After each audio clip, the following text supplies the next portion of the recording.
Eu me chamo Alexia, vou começar a falar do meu testemunho desde o início.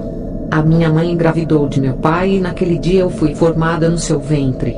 Quando a minha mãe fez ultrassonografia, o médico disse: "Mãe, está esperando uma menina." Ela voltou para casa e disse ao meu pai que preferia um menino.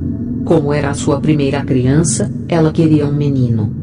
Esse era o desejo do coração da minha mãe e por causa disso eu fui rejeitada ainda dentro do ventre. Ela queria me abortar, mas o meu pai não permitiu que ela fizesse isso. Quando completei 4 anos de idade comecei a sentir a rejeição da minha mãe. Eu cresci e me tornei uma moça estranha. Eu pensava em minha mente: se a minha mãe gosta de filho homem, eu posso ser esse filho. A minha revolta é que eu não pedi para nascer mulher. Eu dizia para a minha mãe: eu não pedi para vir ao mundo, vocês que planejaram para que eu nascesse. Eu quero dizer a todos que me ouvem, quem determina o sexo da criança é Deus. Por causa da maldição os meus seios não o desenvolveram. Mas hoje dou glória a Deus por ser liberta, não ligo para o meu corpo, o que importa é a minha alma ser salva. Lá no céu teremos os nossos corpos perfeitos. Eu comecei a não gostar de homens e comecei a sentir um forte desejo por mulheres. Satanás percebeu todo esse desprezo da minha mãe e trabalhou em cima disso para destruir a minha vida. Passei a namorar outras moças sem os meus pais saberem. A minha primeira relação sexual foi com uma mulher. Embora eu mantivesse os meus cabelos crescidos e usava roupas femininas, o meu comportamento diante das mulheres era de um homem. Eu estava possuída completamente por um espírito maligno. Os meus pais não desconfiavam de nada por eu saber ser feminina na hora de passar a maquiagem. Uma moça passava todos os dias na minha rua com a Bíblia na mão. Senti um interesse por aquela moça, queria um namoro sério com essa jovem. Fui visitar a sua igreja através de um panfleto que recebi dela. Glória a Deus, Jesus sabe como trabalhar. Ele usa os nossos desejos pecaminosos para ganhar as nossas almas. Aquele convite me levou a pisar os meus pés na igreja pela primeira vez e ter um encontro com Jesus. Mas o que me levou a ter esse encontro foi essa moça que serviu de isca para que eu caísse na rede do meu Salvador. Através da minha fraqueza, fui resgatada por Deus. Entrei na igreja e um homem de Deus olhou para mim e revelou toda a minha vida. Ele sabia que eu era lésbica e ainda disse que a culpa não era minha por seguir esse caminho, e sim da minha mãe, quando ela abriu a sua boca e disse que preferia um menino ao invés de uma menina. Ela sem perceber havia jogado uma maldição no seu ventre, através de suas palavras que veio do seu coração com forte desejo. Naquele dia um demônio entrou no ventre da minha mãe e me possuiu. Eu nasci endemoniada e nunca tinha gostado de homem até receber a libertação. Aquele servo de Deus colocou as suas mãos sobre os meus ombros e orou. Eu caí no chão endemoniada e aquele demônio que morava dentro de mim há 20 anos foi embora. Aquele servo de Deus disse que eu estava possuída pelo espírito do lesbianismo. Eu fiquei livre daquele demônio que me acompanhava desde o ventre e pela primeira vez estava aliviada e feliz por ser uma mulher. Entreguei a minha vida a Jesus e aqueles sentimentos malignos desapareceram da minha vida. Não sentia mais aquele desejo por mulheres e tudo estava normal comigo. Voltei para casa saltando de alegria. Comecei a sentir sentimentos por homens e terminei os meus relacionamentos com outras mulheres. Relatei ao meu pastor da igreja onde me converti a respeito dos novos sentimentos que estava sentindo. O pastor me passou uma instrução dizendo para eu orar para não cair na fornicação agora que um novo sentimento começou a aflorar. Ele disse que eu posso se relacionar com um homem, mas eu tinha que orar e pedir uma pessoa de Deus. Eu era nova convertida, mas Deus sabia o desejo do meu coração e revelou para o seu servo para que eu não caísse em mais um laço do diabo que é a prostituição. Comecei a orar todos os dias pedindo um esposo, mas Deus tirou isso do meu coração e mudou a minha oração para que eu me fortaleça. A voz do Espírito Santo dizia suavemente que grandes são os mistérios que vão ser revelados para mim. O Senhor me revelou quando orava, tudo o que estava em oculto. Ele me advertiu para não se relacionar com homens ímpios. Eles iriam me tirar do caminho de Deus e me levar a lugares que não agrada a Deus. Deus sabia que eu estava gostando de um cristão que canta no grupo de louvor. Recebi uma advertência da parte de Deus. Nenhum daqueles rapazes eram as pessoas certas, apesar de serem membros da minha igreja. O Senhor disse que eles não são libertos e que o meu futuro esposo pertence a outra denominação. O Senhor disse: levá-lo-ei um servo para fazer uma visita na igreja do seu pastor. Quando esse dia acontecer, você receberá um sinal espiritual que ele é o seu futuro esposo. Não falarei qual é o sinal para que o diabo não veja e faça antes do tempo. Mas no dia do sinal saberá. E o seu tempo nessa igreja será curto. Tirarei você dessa denominação e colocarei em outra igreja. O seu futuro esposo também vai ser tirado da congregação onde ele é membro. Enviarei vocês dois para um ministério que me agrade e juntos farão aquela obra crescer. Não fique ansiosa, serva, espere em mim e realizarei o desejo do seu coração. Apenas busque a minha presença. Eu sou o seu noivo e preciso preparar a minha noiva. O Senhor sabia dos meus anseios de ter o meu primeiro esposo, já que eu nunca tive por ter me relacionado com mulher a vida toda. Entreguei o meu caminho ao Senhor e confiei, se dedicando à oração. Uma vizinha me convidou para fazer uma visita em sua igreja. Ela disse que um homem de Deus estava vindo de longe para pregar em sua igreja. Ele se chama Kyriakos e veio à noite pregar na igreja. Aquele homem não pregou a palavra de Deus e já começou a realizar operação de maravilhas como um teatro. Ele começou a fazer efeitos especiais fazendo as cadeiras voarem apenas apontando o dedo. Os vasos de flores que estavam em cima do púlpito flutuavam no meio da igreja. Ele disse que é o Espírito Santo que estava levantando as cadeiras e os vasos. E disse: o Espírito está passeando na igreja. Ele mandou o Espírito Santo apagar a luz da igreja e as lâmpadas começaram a piscar até que se apagaram. Depois ele mandou acender as luzes e a energia voltou. O povo glorificava a Deus e falavam em línguas estranhas dizendo: o Espírito Santo está aqui. Tudo aquilo me intrigou, o circo armado no púlpito da casa de oração. Não parecia uma noite de culto, mas parecia que tinha um mágico ilusionista. Um homem fazendo mágica na casa de Deus, um verdadeiro circo de horrores. E ainda dando ordem ao Espírito Santo como se fosse o seu servo. Esse homem não pregou a palavra que salva e edifica, apenas leu um versículo e fez todo aquele teatro. Ele dizia que o Espírito Santo estava manipulando os objetos. João 16, 8 e 9, fala: quando ele vier, convencerá o mundo do pecado e da justiça e do juízo, do pecado porque não creem em mim. Dos 10 aos 11, da justiça porque vou para o meu Pai, e não me verei mais. E do juízo porque já o príncipe deste mundo está julgado. A função do Espírito Santo é convencer do pecado e do juízo.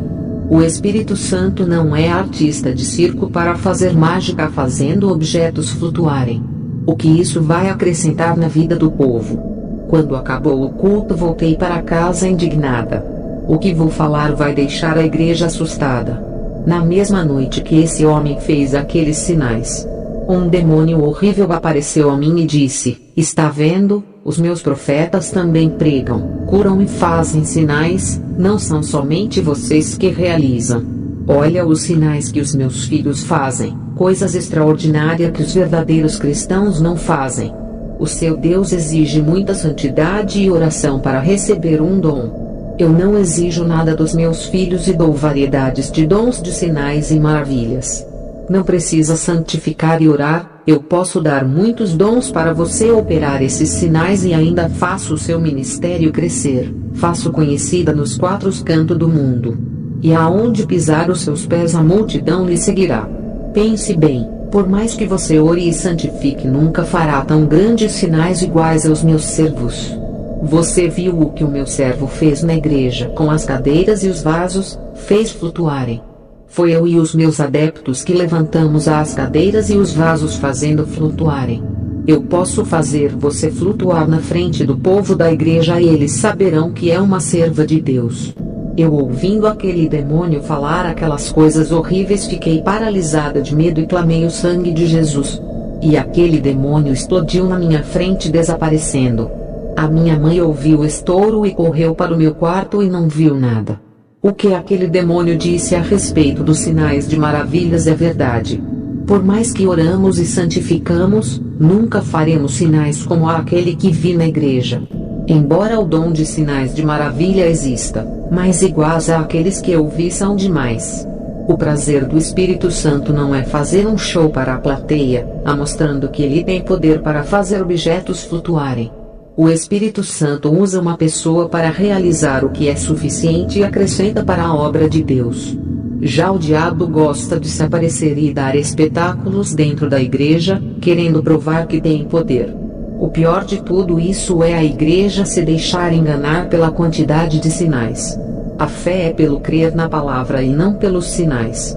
Jesus repreendeu Tomé por ele querer ver os sinais da sua mão, mas parabenizou os que enxergam pela fé sem precisar ver os sinais. Jesus ainda disse que os sinais acompanharão a todos os seus servos. Ele não disse para correr atrás de sinais, mas afirmou que esses sinais vão estar seguindo os que levam à verdade. Não podemos acreditar que todos os milagres provêm de Deus. Janes e Jambres, servos de Satanás, operavam grandes sinais. 2 Timóteo capítulo 3 e 8, e Êxodo capítulo 7, verso 10 ao 12. Jesus alertou que nos finais dos tempos, os falsos profetas farão mais sinais do que os escolhidos. A palavra diz que no fim dos tempos quem se destacariam nos sinais são os falsos profetas, não os escolhidos. Mateus 24, versículo 24. O meu futuro esposo foi visitar a minha denominação. O Espírito Santo me revelou que ele é a pessoa que Deus preparou a mim. O seu nome é Dimitrios Kotsaris, um homem temente a Deus. Passamos a conversar e ter uma vida de oração sem contato físico até o nosso casamento. Foram 7 meses orando para Deus preparar. E tudo aquilo que Jesus disse se cumpriu. Eu me desliguei da minha denominação e Dimitrios se desligou da dele. Deus nos colocou em uma igreja abençoada. A nossa vinda para aquele ministério foi de Deus, que a nossa presença atraiu as almas para congregar conosco. O nosso ministério cresceu de uma forma espantosa. Eu e o meu esposo temos uma comunicação eficaz e de grande tranquilidade nas provas. Não gastamos muito o nosso dinheiro com tecnologia, tudo isso é vaidade. Sempre estamos economizando isso e lembrando do dia do amanhã. O meu esposo expressa os seus sentimentos com clareza. Isso facilita muito em uma relação. Um cristão rude que maltrata a esposa desgasta um relacionamento. Evitem discussões que aumentam o tom da voz. Não falem palavras destrutivas e nem palavras negativas. Exercite a empatia, o diálogo e apoie os projetos e sonhos do outro. O casal que não acredita no projeto do outro estraga o relacionamento. O esposo não pode obrigar o outro a fazer nada por obrigação. O sexo é respeito mútuo entre o casal. Se forem ficar sem coabitarem, que fique por um período que não demore e Satanás não lhe atente. O marido e a esposa têm que fazer as coisas juntos. Não pode existir individualidade entre eles, cada um fazendo uma coisa diferente. O individualismo acaba com a força do casamento. Quando forem dormir, vão juntos. Nada de alguém se deitar primeiro e deixar o outro na cozinha ou na sala. Quando forem sair juntos para qualquer lugar, vão de mãos dadas. Sempre perdoe as falhas do outro. Se tiver algum conflito, resolva sentados no diálogo. Entendam que nada é perfeito e defeitos têm que ser corrigidos. De manhã, quando acordar, tem que um dar bom dia ao outro e um abraço forte sem motivo. Quando você que é esposo estiver no trabalho, mande um recado dizendo se está tudo bem em casa. Diga à sua esposa que a ama todos os dias. Repita essa palavra, assim como Jesus amou a igreja. O amor que Jesus sente pela igreja é inexplicável, que chega ao ponto dele resgatar das trevas e até morrer por ela. Um relacionamento conjugal forte é construído com o tempo, mantendo essa disciplina. Tudo começa pelo amor e uma boa gestão de bons hábitos que se desenvolvem todos os dias. Não deixa que o tempo de casados comece a surgir a falta de atenção que é prejudicial ao casamento. A solução é sempre inovar coisas boas com que venha unir o casamento mais a mais. Não fique reclamando de sua esposa, mulher, não fique reclamando do seu marido. Parem de falar mal um do outro e ainda se justificando que estão certos. Não deixe Satanás destruir o casamento de vocês. Um casamento é como um jardim que é preciso ir cultivando com o passar do tempo. Estou advertindo a vocês porque o Senhor me revelou sobre muitos casamentos sendo destruídos por não se entenderem. Tem muitos cristãos divorciados por causa de coisas fúteis. Eu e o meu esposo, quando se desentendemos, compartilhamos as nossas falhas um com o outro, pedindo perdão um para o outro. Isso é maturidade que temos. Estamos evitando a cometer os mesmos erros em nosso casamento e estamos melhorando a cada dia. Estamos crescendo em nossa vida conjugal. Nós tínhamos um defeito de querer atenção exagerada um do outro a ponto de sufocar. Isso estava acabando com a nossa vida conjugal, o controle excessivo que proibia o outro de conversar com as pessoas da igreja. A gente é líderes de grupos e os ciúmes estavam atrapalhando a obra. A base de tudo é a confiança e ciúmes não justifica a desconfiança. Isso desgasta e oprime qualquer pessoa. A mentira é a única que arruína o casamento. Eu e o meu esposo se ajustamos em muitas coisas. Deus me deu um esposo maravilhoso e compreensivo que sempre me ajuda nas orações. A gente ora juntos sempre à noite. Um dia eu estava orando e a presença de Deus ficou tão forte que fui arrebatada. De repente eu me deparei com um corpo negro gigante. Parece um ser gigantesco e eu estava perto de sua boca. Eu parecia um inseto perto daquela boca gigante. Esse corpo negro se alimentava de alma. Eu podia ver como aquele corpo estava ficando largo, quando as almas entraram pela boca que estava aberta. Eu vi a boca daquele lugar abrindo e engolindo milhões de almas. Quanto mais pessoas ele engolia, mais crescia seu tamanho. O lugar aumentava igual uma bexiga. O inferno é um organismo vivo que se alimenta do pecado. Aquele corpo devorava tudo que tinha pecado, a pouco não parava de engolir todas as pessoas de diferentes pecados. Todos os tipos de pecado vão para esse lugar, a variedade de iniquidade é vitamina para aquele corpo. Esse organismo, junto com todas as almas que estão em seu interior, será lançado no fogo para ser queimado eternamente. Ao aproximar-me da boca do inferno, ela abriu-se para mim e o cadeado que fecha a porta foi aberto. Apocalipse capítulo 20 versículo 10, fala que o inferno será lançado no lago de fogo. Provérbios capítulo 30 versículo 16, fala que o inferno tem ventre. Provérbios capítulo 1 versículo 12 fala que o inferno tem uma boca onde descem as almas conscientes. Isaías 5 versículo 14, fala que o inferno tem uma boca. Aquela boca me sugou igual a um aspirador e eu escorreguei pela garganta do inferno. Estava cheias de lodo e lama podre. Eu caí em um abismo que parecia que não tinha fim a minha queda. Eu parecia uma pedra sendo lançada para baixo no abismo. Eu estava em um buraco profundo e gritava que a minha garganta estourava. Jonas capítulo 2 versículos 5 ao 6, fala das algas que se enrolam na cabeça. Também fala de covas, prisões eternas e das trancas da terra. Eu estava presa eternamente em uma cova, trancada debaixo da terra e ainda umas cordas se enrolaram na minha cabeça e garganta me sufocando. E quando não tinha mais esperança, algo me puxou para fora daquela cova. Eu comecei a caminhar por aquele lugar e vi um vale só de homem homossexual. Esses homens estavam um em cima do outro e uma voz dizia que eles mesmos tinham praticado sexo entre eles quando estavam vivos na terra. E continuei caminhando e vi um homem no tormento. Esse homem eu conheci ele no leito de hospital. O meu pastor tinha ido ao hospital e evangelizou-o. O homem estando em fase terminal, os médicos disseram que ele tinha câncer e não havia mais jeito. Ele estava condenado à morte. A sua solução era entregar a sua vida a Jesus. Ele não queria se arrepender e disse para o meu pastor que se Jesus fosse bom, não teria deixado o câncer comer ele por dentro. E partiu sem se arrepender dos seus pecados e estava arrependido naquele lugar. Também vi uma mulher que trabalhava de prostituta. Ela era minha vizinha e morreu há 2 anos de acidente de carro. Quando ela me viu, pediu para lhe tirar daquele lugar. Também vi uma amiga minha que morreu há 5 anos atrás. Ela era lésbica e quando ainda vivia a gente saía para as casas noturnas juntas. Ela se chama Adrasteia e quando me viu gritou o meu nome. O lugar onde ela está é infestado de lésbica. Aquele lugar seria a minha morada se eu não me convertesse. Também vi 2 homens que eram deficientes quando ainda viviam na terra. Vi um homem que era cego e estava dentro de uma cova de fogo. Uma voz dizia que mesmo ele sendo cego tinha um coração maligno. Usava a sua língua para mentir e ainda causava divisões dentro da família. Aquele homem havia nascido cego, mas vivia em fornicação. Ela pagava uma pessoa para levar ele às casas noturnas e quando chegava lá se embriagava e mantinha relações sexuais com várias mulheres. No inferno ele conseguia ver o fogo do tormento lhe consumindo.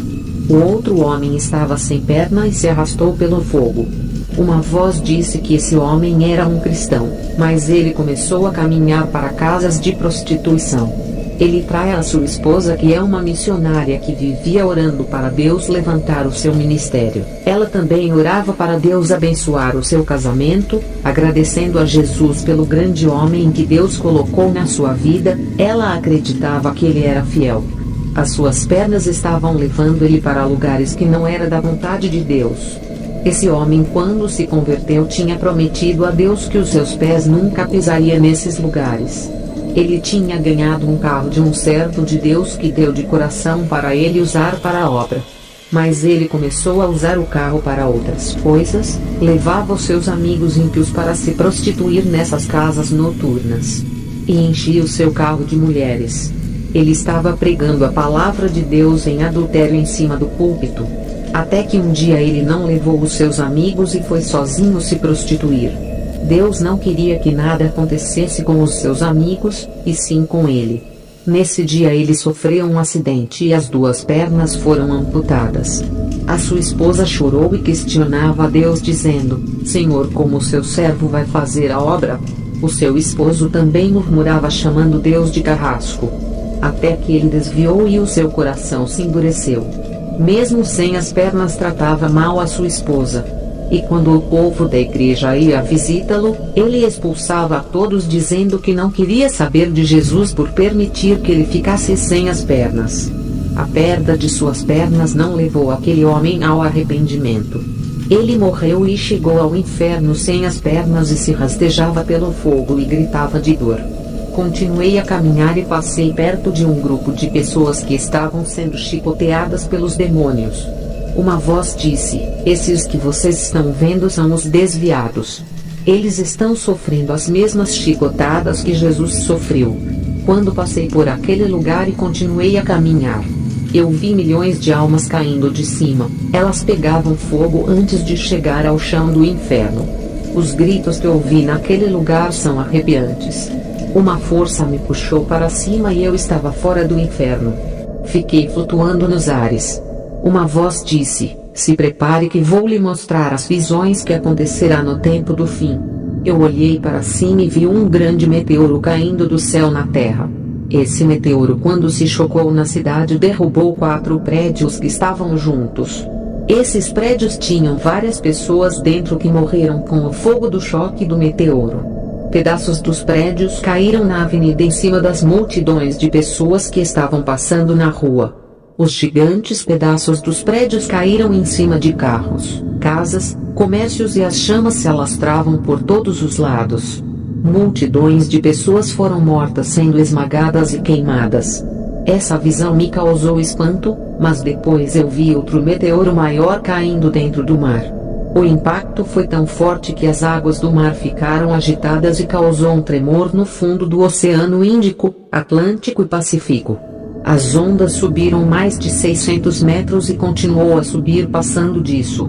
Prédios de 10 andares para cima que estavam perto dos mares foram cobertos.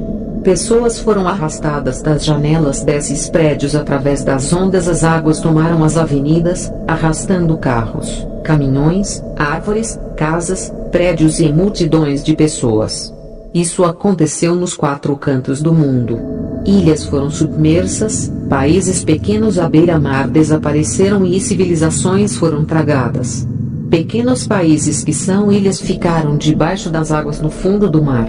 Quando as águas ficaram normais, o mar estava cheio de corpos. Tubarões, crocodilos e outros animais marinhos se fartaram de tanta carne que foram arrastados pelas águas para dentro do mar. E na avenida havia muitos corpos, um por cima do outro, e também as ruas estavam cheias de corpos para todos os lados. Parecia que a cidade foi atingida por 10 bombas atômicas por causa dos destroços que as ondas causaram. Tubarões, baleias, peixes e outros animais marinhos também foram arrastados para a terra por causa das ondas. Vários barcos e grandes navios foram engolidos pelas águas. Os corpos mortos que estavam espalhados pelas ruas entraram em estados de decomposição. As autoridades governamentais não sabiam onde enterrar tanto corpos mortos de pessoas e animais. Com aqueles corpos mortos no meio da rua, epidemias de doenças começaram a se multiplicar através de insetos, vermes e bactérias. Os demônios que atuam no mar estavam mais agressivos e causaram redemoinhos nos mares e arrastaram embarcações. Olhei para o céu e vi uma pedra gigante vindo do universo e ao entrar na atmosfera do nosso planeta se despedaçava.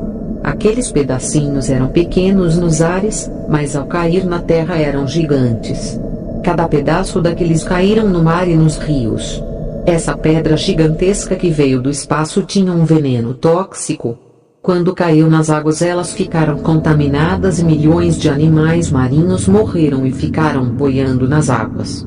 Não havia espaço nos rios e nem nos mares para as embarcações andarem por ter tanto animais mortos. Havia animais espedaçados por causa dos impactos dessa grande pedra espacial. As águas se tornaram em sangue e um forte fedor de carniça invadiu todo o planeta. As águas de sangue coalharam e muitos animais morreram de sede por beber aquelas águas contaminadas. O nível de oxigênio dessas águas caíram e tirou toda a vida da água, mudando toda a sua estrutura molecular. Os hidrogênios das águas se modificaram, causando um grande desastre no meio habitat aquático. A indústria pesqueira entrou em falência por não encontrar peixes nas águas para vender. A água ficou escassa na terra, pouca quantidade para muitas populações. As águas que não eram sangue se tornaram amargas por causa da toxina daquela pedra espacial. Animais terrestres e aves aquáticas que dependem de águas doces para matar a sede morreram por causa da toxina. As torneiras saem águas amargas matando milhões de pessoas. Quem bebeu dessa água morreu envenenado por uma substância mortal. Aqueles pedacinhos do meteorito se distribuíram para outros rios.